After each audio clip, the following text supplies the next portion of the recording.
चातुर्मास केलं. धुंड महाराजचं हा 12 वर्षात एक पारायण असायचं. हा हा पहिल्या अध्यायापासून 18 अध्यायापर्यंत 12 वर्षात हा एक पारायण हा असायचं.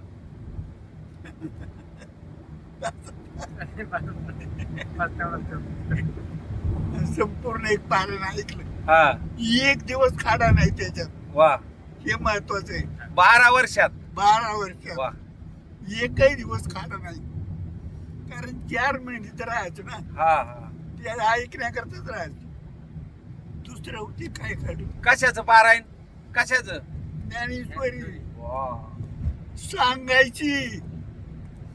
काही वर्ष 2 अध्याय, काही वर्ष 1 अध्याय, असं मिळून 12 वर्षात बरोबर 18 अध्याय हे सांगायचं. त्याने वा. प्रवचन करायचे जो. हा बरोबर आणि पहिल्यांदा आपण ते ऐकलेलं असायचं कुठेतरी. हा ज्ञानेश्वरी ऐकलेली असायची. हा उदाहरणार्थ 12वा अध्याय, जे जे शुद्धे हा उदारे प्रसिद्धे हा अनवर्त आनंदे हा वर्षती.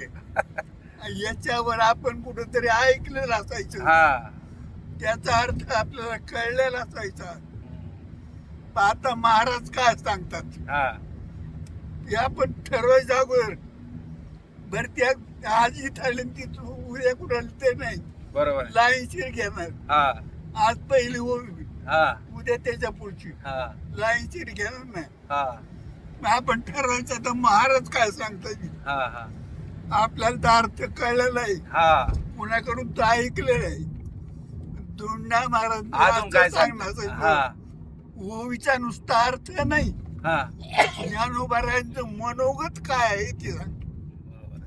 ज्ञानोबारायांचं मनोगत काय आहे हा हा ते सांगायचे. बरोबर आहे विशेष असायचं. 4 वर्षे आळंदीला काढलेले हा पांडुरंग महाराज गुले, हा विठ्ठल महाराज गुले, हा संदीप महाराज शिंदे हा हे असले आहेत ना. हा हे इथं 6 वर्ष काढायचे धुंडा महाराजाकडे. बरोबर आहे 12 वर्षे काढले. मी सांगण्यात जास्त वेळ घातला नाही, हा ऐकलं ऐकण्यात. जास्त दिवस. वा. थोडं सांगितलं, थोडे दिवस हा सांगितलं, हा हा पण जास्त ऐकलं.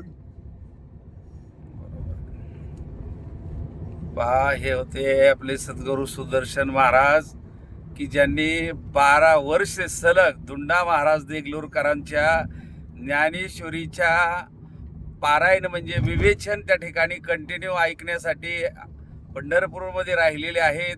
त्याच्यामुळं अनेक वर्षे पंढरपुरामध्ये चातुर्मासानिमित्त राहिलेलं व्यक्तिमत्व आज आम्हाला त्यांच्याबरोबर पुन्हा पंढरपूरला जाण्याचा योग भाग्य लाभले. खरोखर आम्ही भाग्यवान आहोत. या ठिकाणी जय हरी.